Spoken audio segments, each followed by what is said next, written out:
इतने run, like इतने ज्यादा runs, इतना ज्यादा score, I don't even know what I would just watch. 247 जो सिर्फ PSL का रिकॉर्ड नहीं बल्कि पूरे पाकिस्तान की T20 की हिस्ट्री का रिकॉर्ड है. 247 इस्लामाबाद यूनाइटेड ने किया, और फिर पेशावर ने इतने करीब आ गए. 478 रन्स देखे हैं 40 ओवर्स में हमने. मैंने क्या देखा है अनम नदीम, मुझे कुछ समझाओ तो सही, ये क्या हुआ है? पता नहीं, लेफ्ट राइट सेंटर छक्का चौका, मतलब ये पिच क्या पिच थी भाई. नहीं, पिच तो ठीक है ना, पिच तो देखो अब इसी पिच पे इस्लामाबाद, ये कराची और लाहौर खेलेंगे, उन्होंने इतना स्कोर नहीं करना. इट वाज रियली कि इस गेम की डायनामिक ही कुछ ऐसी थी कि सारे प्लेयर्स बहुत अग्रेसिव हो गए. देखो जो पहली टीम खेल रही थी, जो मास्टर स्ट्रोक था उस इनिंग्स का, आसिफ अली को खिलाना था अपती ऑर्डर, और उसने 11 बॉल्स में 43. I mean, it was amazing. Insane. Asif Ali का मसला वो है, हम ग्रुप में भी बात कर रहे थे कि भाई पाकिस्तान की शर्ट मत पहनाए, इस्लामाबाद की शर्ट पहनाए, उसको खिलाए, हम बहुत जो है ना हमारे लिए बेहतरियां होंगी. आसिफ अली पिछले मैच 2-1 जिसमें इफ्तिखार के साथ इसकी पार्टनरशिप थी आसिफ अली की, आसिफ अली ने एकदम से वापस फॉर्म पकड़ा है, और ऐसा पकड़ा है कि I think Islamabad is again on the verge of winning the tournament. Like they look super strong, but the way जिस तरह पेशावर ने उनको चैलेंज किया, थोड़ा सा ifs and buts लगे. Then again they were playing with 5 bowlers. Hussain Talat makeshift bowler है, और हुसैन तलत दो आपकी ज़ल्मी की जो है main wickets, Shoaib Malik and earlier Kamran Akmal, Hussain Talat ले गया. मतलब वो भी ये वाला मोमेंट था मेरे लिए. Mind blowing. हुसैन तलत ने बैटिंग नहीं की, इफ्तिखार ने बैटिंग नहीं की. इफ्तिखार ने कराची को पहले फेंटी मारी है इस वीक. पूरा कराची इफ्तिखार को एंट्री देने से मना कर रहा है. हमने इफ्तिखार को कराची में नहीं आने देना. And he didn't even do anything today. वो बस बैठा है, एंजॉय कर रहा है, बैटिंग एंजॉय कर रहा है. दूसरे की उस्मान ख्वाजा. आई मीन, अगर इस मैच को तरीके से ब्रेक डाउन किया जाए तो अगर आप इस स्कोर कार्ड को देखें, यार ख्वाजा क्या खेला होगा. लेकिन मैं तब भी कहूंगा वाकई फैंटास्टिक सेंचुरी. लेकिन जो सारा क्रेडिट जो है for me, it goes to Asif Ali. वो उसकी जो स्प्रिंग बोर्ड जो उसने दी ना, आते ही 5 छिक्के मारे, and he took everybody apart. उस बेचारे का करियर खत्म कर दिया है, जो जिसको हैरी पॉटर कहते हैं, अब्रार को. अब्रार उसका बेचारे का और करियर. अभी अब्रार पिछले मैच में इतनी अच्छी बॉलिंग कराई है. अब्रार ने विकेट ली. पिछला क्या कल था तो परसों वाला, एक तो मैच इतने जल्दी हो रहे हैं, ऊपर नीचे वो. खैर अब्रार क्योंकि कल वाला ही मैच था यार, मैं तो खुद दिमाग से निकल गया. क्वेटा को हराया इतनी बुरी तरीके से, माय बैड. वो दिमाग के अंदर जो है क्वेटा की जो स्लैशिंग हुई है वो भी मेरे अंदर इस तरह से अभी है. खैर अगर हम ब्रेक डाउन करें, पहले तो ये कि शदाब नहीं खेल रहा था.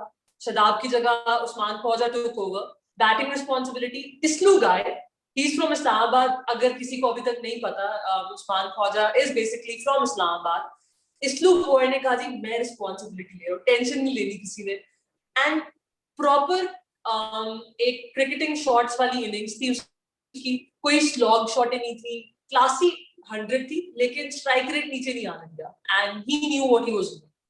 सो आई नो आसिफ अली ने आके जो है मोमेंटम बनाया, लेकिन उस्मान ख्वाजा ने जो इनिशियली एंकर रोल प्ले किया, उसके बाद ही टुक ओवर एज वेल. वो किंग आया, किंग ने भी छक्के मारने शुरू कर दिए. And then Munro of course. वाकई everybody, it was just the 4 of them. Like Usman Khawaja 105 किए, कॉलिन मनरो 48 किए, आसिफ अली 43, ब्रैंडन किंग ने 46, और उस सब ने हिट्टे मारी हैं. In total they hit 13 sixes, 13 छिक्के मारे हैं. और मैं तकरीबन आपको कहूंगा 25 या 26 बाउंड्रीज यानी कि फोर्स मारे हैं. Like it was relentless, it was an assault. इतनी शानदार बैटिंग परफॉर्मेंस बहुत अरसे बाद देखने को मिली है, नॉट जस्ट ये पाकिस्तान PSL में, लेकिन अक्रॉस द वर्ल्ड सब सारी तरफ इस तरह की बैटिंग देखने को नहीं मिलती. मैं सोच रहा था, अपने के साथ बैठा था, मैच देख रहा था, हम सोच रहे थे कि यार लास्ट टाइम 247 किसने किया, इतना बड़ा स्कोर कब देखा था. और वाकई बहुत अरसा हो गया है. और ये जो बॉलर्स हैं इनके बारे में थोड़ा बात करते हैं ना, हम सबके फिगर्स बड़े खराब निकले एंड में. बेचारा वकार सलाम खेल पहली बार खेल रहा है पेशावर के लिए. He played for Afghanistan. I think he played a test match for Afghanistan and went for 38 of 3 overs. और बेचारे की शक्ल देखने वाली थी यार जब उसको छिक्के पड़ रहे थे. Oh my god. Wahab Riaz को 36 पड़े हैं. अच्छा, the crazy thing Anam is, how many dot balls do you think Islamabad faced, if you had to guess? I think they've played quite a few dot balls, haven't they? Like They did. 20, 25, 30, how many were there? Very close. 29 dot balls खेली हैं 120 में से। 29. ये सोचने वाली बात है। उन्होंने 247 रन्स किए हैं 20 ओवर में, which is 120 बॉल्स। उसमें से 29 डॉट बॉल्स भी इन लोगों ने खेली हैं। वहाब रियाज ने 11 डॉट बॉल्स कराई हैं, फिर भी 36 के लिए गया। समीन गुल ने 7 डॉट बॉल्स कराई हैं, फिर भी 56 के लिए गया। उमैद आसिफ उसने सिर्फ 5 कराई, लेकिन 54, 48 ये स्कोर बोर्ड। अच्छा, एक चीज थी, शोएब मलिक ने 2 ओवर कराए हैं, उसने एक विकेट भी लिया, the crucial wicket, and And 14.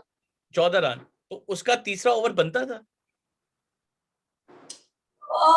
दे भी सकते थे, लेकिन रिस्क फैक्टर ही होता, मतलब मलिक को भी मार पड़ सकती थी, कितना बहुत सब लोग ऑन सॉन्ग खेल रहे थे, तो हो सकता है मलिक को भी पड़ जाती। वी नेवर नो कि क्या होना था। अच्छा, कितने बॉलर्स यूज किए? 1 2 3 4 6 बॉलर्स यूज किए हैं ज़ल्मी ने। और I don't know, I think at one point they ran out of options, like उनको समझ नहीं थी। और टर्निंग पॉइंट मुझे लगता है उमैद आसिफ वाला जो ओवर है ना आखिरी, उमैद आसिफ का जितना एक्सपीरियंस है, आई थिंक उमैद को इतने रन नहीं खाने चाहिए थे जितने उसको पड़ गए हैं। उमैद आसिफ वाला ओवर अगर थोड़ा सा भी रिस्ट्रिक्टेड जाता, तो शायद जिस तरह ज़ल्मी का हम देख रहे हैं 15 रन से हारा है, हो सकता था Zalmi would have crossed the line. Umaid Asif से आई एम लिटिल डिसअपॉइंटेड। हाँ बिल्कुल, लाइक सारे बॉलर्स आई थिंक थोड़ी बहुत इसमें रिस्पॉन्सिबिलिटी ले सकते हैं। मैं सोचा समीन का जो आखिरी ओवर था, wasn't so bad. Even Wahab Riaz was really strong towards the end, लेकिन उसके साथ वो एक्सपेक्टेशन भी होती है, सबसे ज्यादा एक्सपीरियंस है, न्यू बॉल बॉलर है, ओल्ड बॉल बॉलर है, स्विंग बॉलर है, सब कुछ है। लेकिन फिर भी अनलकी इस बार। चलो जी, हो गए 247 रन हो गए 2 विकेटों के नुकसान पे, नया रिकॉर्ड कायम हो गया। सब ने देखते हुए कहा यार पेशावर का चांस ही नहीं है। अभी हमारा एक ग्रुप है, उसने किसने बैटिंग ऑड्स दिए थे, बैटिंग ऑड्स थे 15-1। अगर आप 1 पाउंड लगाते हैं पेशावर पे और वो जीत जाते हैं, आपको 15 पाउंड मिलने थे, ठीक है। That's the odds, right? So it was that crazy, that unbelievable, and they came so close. सबसे पहले भी पहली बॉल पे हजरतुल्लाह जज़ाई आउट हो गया। अब जज़ाई ने पिछले मैच में बहुत शानदार खेला था, वो अपनी रेपुटेशन बनाई थी, तो उसके ऊपर बड़ी उम्मीदें थी। वो आउट हुआ तो यकीनन सबने सोचा कि जो छोटी मोटी उम्मीद थी वो भी खत्म हो गई। ऐसे ही है, जब जज़ाई आउट हुआ मुझे था यार जज़ाई उनको मोमेंटम दे सकता था, क्योंकि कामरान अकमल बहुत अच्छे फॉर्म में नहीं चल रहा, तो मुझे था जज़ाई का बहुत इंपॉर्टेंट था कि जज़ाई क्विक फायर, जिस तरह आसिफ अली ने किया, जज़ाई का भी वही रोल होना चाहिए था, वो करता। जज़ाई आउट हुआ, वहां पे इमाम आया, वहां पे मैं डिसअपॉइंटेड हूँ। इमाम को वन डाउन नहीं भेजना चाहिए था। आपको मोमेंटम की जरूरत है, इमाम भी टाइम लेता है किक स्टार्ट होने में, ठीक है, इमाम फौरन से फ्लरिश नहीं कर सकता। तो वो मेरे लिए डिसअपॉइंटमेंट थी कि पेशावर ज़ल्मी का जो थिंक टैंक है, उन्होंने इमाम को वन डाउन क्यों भेजा? They could have like sent Sherfane Rutherford या रोहमन पावेल, जो है दोनों में से एक को भेज देते, कुछ डिफरेंट करते, आउट ऑफ द बॉक्स सोचते। वो डिसअपॉइंटमेंट। बिल्कुल, इस्लामाबाद ने भी यही किया था आसिफ अली के साथ। उन्होंने देखा सिचुएशन के हिसाब से, इफ्तिखार को नहीं भेजा, हुसैन तलत को नहीं भेजा, हुसैन आसिफ अली। उनको पता था कि ये बंदा मोस्ट लाइकली हमारी स्ट्राइक रेट बढ़ाने के लिए। अब इमाम बहुत जबरदस्त प्लेयर है, I have lot of time for इमाम, आई रियली लाइक इमाम, लेकिन इस सिचुएशन में उसकी नंबर 3 पे आना doesn't seem like the right move मेरे हिसाब से। बहरहाल हाँ, क्योंकि आया। एंकर रोल नहीं चाहिए था हम लोगों को इस वक्त। ज़ल्मी को ऐसा कोई बैट्समैन नहीं चाहिए था जो नज अराउंड करता, दूसरे एंड पे कामरान अकमल एक्सप्लोसिव खेलता, उनको दोनों एंड्स पे एक्सप्लोसिव बैट्समैन चाहिए थे, तो दे missed the trick. May be they could have like जो ऑनस्लॉट नीचे आके हुआ वो थोड़ा और जल्दी होता था। माइंड यू, किसी पॉइंट पे भी मतलब वो लोग नेक टू नेक चल रहे थे, ज़ल्मी वाले नेक टू नेक चलने के बावजूद हम लोगों को लग रहा है कि वो और एक्सेलरेट कर सकते थे और बेहतर खेल सकते थे।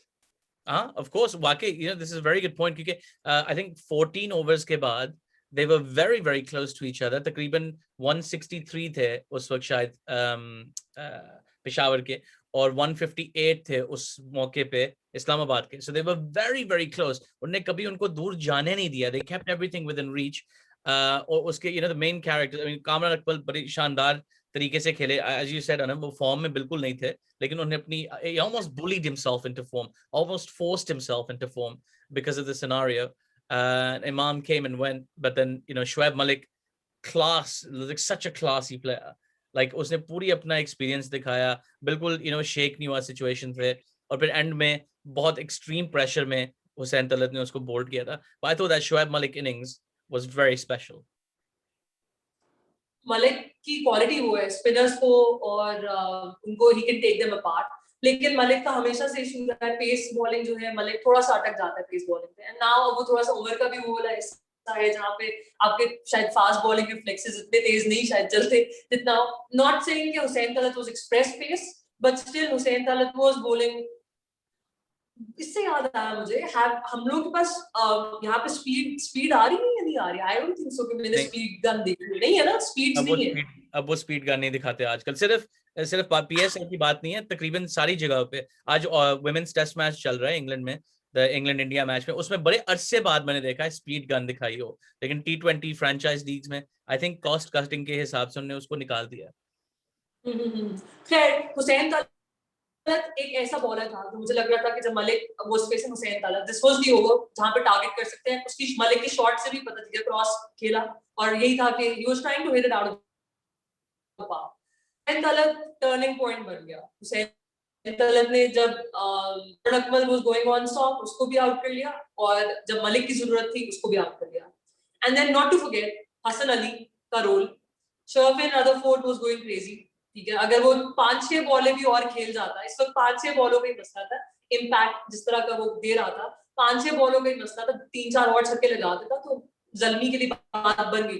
तो आई थिंक हसन अली उनका इस्लामाबाद यूनाइटेड का ट्रम्प कार्ड है, इसमें कोई शक नहीं है। हसन अली को जब जब लेकर आते हैं, कैच भी जो जई का पकड़ा वो हसन ने पकड़ा, सो हाँ वाकई। फील्ड में भी 100% 110% देता है, बॉलिंग में भी 110% देता है, बैटिंग आएगी तो यू नो वो बैटिंग में भी 110% ही देता है। So Hassan Ali जो है ना वो बहुत बड़ा ट्रम्प कार्ड है, and him not going back to Pakistan, like not coming back to Pakistan and staying, ये बहुत बड़ा एक एक्स फैक्टर हो सकता है इस्लामाबाद का, अगर वो if they are able to lift the trophy as well and if they go like play the final and lift the trophy. Live अगर ये सुनेगा मेरी बातें तो बोलेगा अनम सही कह रही है, हम बस ट्रॉफी उठाने के इतने इतनी दूर है, but I am just saying अगर इस्लामाबाद फाइनल खेलता है and they lift the trophy तो I am sure Hasan Ali का बहुत जबरदस्त रोल होगा उसमें। हाँ बिल्कुल होगा। आई थिंक अब वो रह गया है, Islamabad have to be favourites right now, इस वक्त वो लीग के टॉप पे हैं। लेकिन जिस तरह से पेशावर ने खेला है, because they got so close, and में मैच सिर्फ 15 रन से हारा है, उन्होंने अपनी रन रेट को ज्यादा अफेक्ट नहीं होने दिया। सबसे पहले लोगों की फिक्र थी कि यार अब तो कराची का रूट बन गया है वापस प्ले ऑफ स्पेसेस में, क्योंकि पेशावर का रन रेट शायद खराब हो जाएगा। लेकिन as it's turned out, Peshawar's run rate didn't go that badly. अच्छा, मैं थोड़ी सी बात वो शफीन रदरफोर्ड की करना चाहूंगा, क्योंकि उसका एक ओवर था जिसमें उसने he was just bludgeoning boundaries, ठीक है, हर बॉल पे छिक्का या चौका, he was just finding it from somewhere, as you say, and it took an amazing catch from Akhlaq, I thought, behind the stumps, क्योंकि बॉल उसके आगे डाई कर रहा था, उसके आगे बॉल गिरा था, उसको उस सिचुएशन में वो बॉल ड्रॉप होता तो चौका होता, और फिर as you say Sherfane Rutherford चौके छिक्के कुछ भी कर सकता था, 15 रन का फासला रह गया था एंड में। That was a big turning point, that amazing catch, but so destructive, वो कुछ भी like उसने दूसरी बॉल पे आगे छिक्का मारा है, अनबिलीवेबल। 4 छिक्के उसने लगाए हैं शफीन रदरफोर्ड ने, और एक अपनी दूसरी बॉल पे 8 बॉलों में 29 कर गया है, like unbelievable. And then Wahab Riaz was also giving it some, लेकिन in the end it was maybe a little bit too much to do. हाँ, उमेद भी मार सकता है छक्के, और वहाब दोनों both are capable of doing so, लेकिन वही बात है ना, जब प्रेशर में जब इस्लामाबाद छक्के मार रहा था they were doing it for fun, ठीक है, वो कोई प्रेशर नहीं था। इनकी बारी में ऑब्वियसली छक्का मारना जरूरत थी, it was not for fun. तो जब आपने जरूरत में छक्का मारना है वो ज्यादा डिफिकल्ट और डिफरेंट चीज है। वहाब अगर फॉर फन आप बोलो तो वो शायद मार लेता, लेकिन प्रेशर के अंदर दोनों पे जब रिस्पॉन्स, और we cannot take anything away from Akif as well। Akif का जो आखिरी ओवर था अंडर प्रेशर, उस बंदे ने बहुत फिट ओवर कराया, एक भी बाउंड्री नहीं खाई। हाँ दैट्स राइट, 24 डिफेंड करने थे आखिरी ओवर में, 23 वो थोड़ी सी आगे पीछे हो गई थी क्योंकि वो भी ड्रामा हुआ। वन शॉट का मामला था, शॉर्ट रन का मामला था, लेकिन एंड में 23 हो गया, and then they bowled a sequence of good deliveries and they couldn't really get him away. So amazing last over from Akif Javed. He finished with 4 overs, 3 wickets, 43 runs, which is still 10 runs an over, लेकिन इस game की context में बहुत शानदार performance दिया। हसन अली ने भी 4 over 1 for 30, which in the context of this game he went for 7.5 and over. That is amazing. That's an incredible return in the circumstances. Man of the match तो obviously Khwaja को जाना था, उसने सेंचुरी बनाई है, लेकिन अगर किसी और दूसरे प्लेयर को दे सकते तो मैं शायद हुसैन तलत को देता, 4 37 9.3, like crucial. अच्छा, आई थिंक अगर मुझे देना हो तो मैं हसन को देती, क्योंकि हसन जो है उसके ओवर्स में हिट करना बहुत मुश्किल था ज़ल्मी के लिए। तो हसन कहीं ना कहीं हसन भी एक टर्निंग फैक्टर रहा है मैच में। हाँ सो बट स्टिल यार, स्टिल 15 रन, सिर्फ 15 रन, ये मतलब मैच जब मैंने मिड इनिंग्स जब मैं सोच रही थी कि क्या सीन बनेगा, मुझे ये था कि जिस तरह कल कोयटा के साथ हुआ है कि कोयटा से कुछ भी नहीं खेल नहीं सका, कोयटा बिल्कुल भी खड़ा नहीं हो सका ज़ल्मी की बॉलिंग के अगेंस्ट। मुझे लग रहा था कि ज़ल्मी भी आउट होते जाएंगे, मतलब they try out of the park obviously every ball, and वो कैपिटलाइज नहीं कर पाएंगे और मैच जल्दी खत्म होने वाला है। ये नहीं पता था कि मैच, और मैं आखिरी ओवर में मैं भी बाजिद खान बन गई, मुझे वो सुपर ओवर पे तो नहीं चला जाएगा, क्या चाहिए, सुपर ओवर तो नहीं हो जाएगा। नहीं, सुपर ओवर नहीं हुआ, लेकिन it was an amazing game of cricket. तो तो हाँ, उस लिहाज से आई थिंक अब अबू धाबी लेग का, पाकिस्तान वाली लेग थोड़ी पुरानी हो गई है तो इतना याद नहीं मुझे, लेकिन आई थिंक अभी तक का सबसे एंटरटेनिंग मैच तो यही रहा है, बिल्कुल। Without a shadow of a doubt. और एक ही मैच बीट कर सकता है इसको, जो अगला मैच है लाहौर और कराची का, अगर डिपेंड्स कि उसमें क्या होना है, even if it's a low scoring thriller, only that match can overshadow this match, और कोई मैच नहीं कर सकता। बिल्कुल, आई थिंक बहुत सा क्रिकेट हो रहा है इस वक्त दुनिया में, द T20 ब्लास्ट, कल वर्ल्ड टेस्ट चैंपियनशिप का फाइनल है, the women's test matches happening, बहुत से मैचेस, अगले वीक श्रीलंका के मैच शुरू हो रहे हैं इंग्लैंड के साथ, तो बहुत अटेंशन के लिए इस वक्त आपको फाइट करना पड़ता है, लेकिन इस तरह का रिजल्ट, इस तरह के number, they stand out in the world of cricket. तो एक 2020 मैच में 479 रन्स देखने को रोज नहीं मिलता, तो बहुत शानदार गेम थी। Well done to all the players that were involved. हमें भी बड़ी खुशी हुई मैच देख। I find it very entertaining. Now, I don't want to be one of those guys that's like, oh, I like run scoring matches, but this was a very entertaining run scoring match. So if you haven't watched it, go check out the highlights online. अगले match में चलो, अगर बात कर ही रहे हैं अनब, कराची और लाहौर में से कौन जीतेगा बताओ? लाहौर कलंदर्स। हाँ, मुझे भी लगता है लाहौर कलंदर्स जीतेंगे, लेकिन कुछ भी नहीं कह सकते। Karachi is really struggling at the moment, really struggling. They do need a win. Mohammad Aamir, like he's been very lackluster in the last few games, तो उसने थोड़ा सा कुछ तो दिखाना है ना, अब तो उसकी बात भी चल रही है सिलेक्शन के साथ, तो अब तो उसको कुछ ना कुछ दिखाना पड़ेगा। यार लेकिन आतिफ ऑनेस्टली बताओ मुझे, इन परफॉर्मेंसेस के ऊपर सिलेक्शन की बात ना थोड़ी सी हंसी वाली बात है। मतलब आमिर या तो कोई ऐसी अर्थ शैटरिंग परफॉर्मेंस दे जिससे हम लोग बोले यार यही आमिर है, यही चाहिए वापस चाहिए टीम में। ऐसे नहीं, रेपुटेशन की बात पे नहीं आप वापस आ सकते कि दैट स्पेल, तो वो वाला सीन नहीं चाहिए हमें। हमें चाहिए आमिर जो रेगुलरली कंसिस्टेंटली परफॉर्म कर रहा है, और फिर हम बोले कि यार हाँ, without a shadow of a doubt Aamir का टीम में कमबैक बनता है, if he is available for selection, उसका टीम में वापस आना बनता है। लेकिन जिस तरह का उस दिन इफ्तिखार के साथ भी थोड़ा वो भिड़ गया, और वो थोड़ा सा, तो हाँ वो मुझे लगता है। और दूसरी तरफ थोड़ा सा आई डोंट नो, क्योंकि लाहौर कलंदर्स का मैच है और सोशल मीडिया की गेम है सारी। शाहीन ने एक ट्वीट डाला है थोड़ा टाइम पहले, आज ही, उसने सरफराज के साथ अपोलोजाइज, टोन उस तरह से रखी है कि मुझे रिस्पेक्ट करनी चाहिए, हीट ऑफ द मोमेंट था या जो भी था। आई थिंक हमारे सहाफियों ने उस चीज को इतना they view it out of proportion for nothing. मतलब वो कुछ भी नहीं था यार, एक फास्ट बॉलर था, एक बैट्समैन है, ठीक है। ये जो एंगल ले आते हैं ना कि जी हमारा सरफराज जो है वो चैंपियंस ट्रॉफी विनर है, वो सीनियर है, ये है वो है, ये एंगल्स मुझे समझ नहीं आते। हाँ ठीक है, एक शाहीन को अगर आप ये बोल देते कि यार अच्छा हाँ ठीक है, शायद शाहीन भिड़ता ना उसके साथ तो ज्यादा बेहतर होता। लेकिन ये जो एंगल्स ले आते हैं ना, तो वो मुझे भी बड़ा वो फ्रस्ट्रेट करते हैं कि ये क्रिकेट हो रही है, क्या हो रहा है, मतलब क्या हो गया। सरफराज को बाउंसर कराया, वो बोल रहे मत बाउंसर कराओ, take it easy, this is not done. Sarfaraz अगर वेस्ट इंडीज वाले, मेरा दोस्त वकास, वो बहुत वेस्ट इंडीज एरा के फास्ट बॉलर से एवरीबडी इज, वो भी है, तो वो मुझे आज मैसेज आया था कि अगर सरफराज जो है वो वेस्ट इंडीज के उस एरा में खेल रहा होता जब सब माइकल होल्डिंग और ये सब आ रहे होते उसके ऊपर, तो क्या करता, क्या उनको क्या बोलता जाके कि यार मुझे बाउंसर मत कराओ, मतलब एज तब सरफराज रिटायरमेंट ले लेता अगर उस जमाने में होता तो। I think you know, I think it's a strange one. इसमें कोई clear answer नहीं है, लेकिन बाकी जो outrage, जो blown out of proportion situation थी, वो नहीं होना चाहिए था. ये आपस में उन दोनों की ज़ाती बात है. दोनों players हैं, दोनों पाकिस्तान की टीम के setup के members हैं, तो आपस में बात कर सकते थे. वैसे मैंने देखा था कि सरफराज ने भी acknowledge किया था इस response को. He gave a very classy response himself as well. कि कोई बात नहीं, you are like my younger brother. You know, जो field पे हुआ वो खत्म हो गई बात. You know, I pray that you're going to do really well. We get, you know, really, really encouraging, good stuff. तो I think उन दोनों ने मैटर को डेड कर दिया है, तो उधर छोड़ देना चाहिए. वैसे पब्लिक में उनको किसी को अपोलोजाइज करने की जरूरत नहीं थी, लेकिन एग्जैक्टली पब्लिक में लेके आने की जरूरत नहीं है ये सब कुछ. लेकिन हमारे जर्नलिस्ट ऐसे ही है ना यार, वो पीछे पड़ जाते हैं. उसको भी पता है यार, मैं ट्विटर खोलूंगा 10 लाख के कराची के जर्नलिस्ट मेरे पीछे पड़ जाएंगे. I've just got to say something to get them to all just shut up. So I understand. I mean that with the greatest respect. Some people really went overboard. You know who you are. You went really overboard on Shaheen, and you didn't need to do that. और उनको आपस में अगर कोई मसला नहीं है, तो आपको क्या मसला है बीच में? उनको खेलने दो. Anyway, उन्होंने अपना ये पब्लिक में शो कर दिया है ताकि सब चुप हो जाएं. तो I'm happy to just let it go now, to be honest with you. But let's see.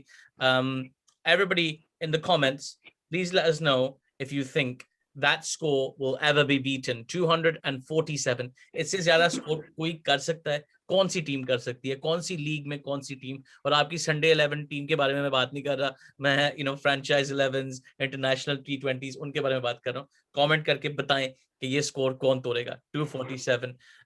Anam, any last thoughts? या मुझे लगता है आरसीबी तोड़ेगी कभी ना कभी ये स्कोर.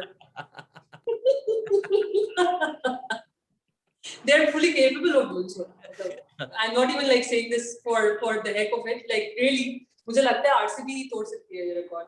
नहीं, मुझे लगता है कि जब गुजरात लायंस की टीम वापस लेके आएंगे ना, तभी कुछ हो सकता है, वरना भूल जाओ.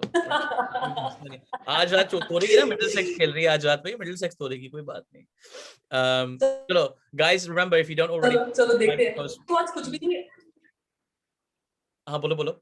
हाँ सॉरी, गो ऑन. नहीं, मैं तो बस मेरे पार्टिंग थॉट्स कोई भी नहीं. अगले मैच की तैयारी पकड़नी है. हाँ, भागते हैं अगले मैच के लिए. और जिन लोगों को लग रहा है कि हम रेगुलर नहीं है यार, आप लोग भी देखने नहीं आते हो, फिर हम लोग भी भाग जाते हैं. तो कंसिस्टेंटली देखो आके और हम लोगों को मोटिवेट करो, तो हम लोग रेगुलर जो है वापस हो जाएंगे. बस ऐसे ही जोन आउट हुए अपने अपने डिफरेंट चीजों के अंदर. हाँ, ये है. It's always nice to have the encouragement. तो अगर आप कर सकते हैं, प्लीज सब्सक्राइब कर दें चैनल को, 1-2 कमेंट्स छोड़ दें, बता दें आपकी क्या सोच है हर चीज पे. हमें भी बताएं, हम उसको एक्नॉलेज करेंगे अगले शो में. ऑफ कोर्स उसको इनकॉर्पोरेट करेंगे किसी तरीके से. और मैचेस भी बड़े एक्साइटिंग हो रहे हैं, तो it be nice to keep reflecting on it. So anyway, we're going to go get ready for the next game of the day. We'll be back very soon. Hit subscribe. Post match chat is done.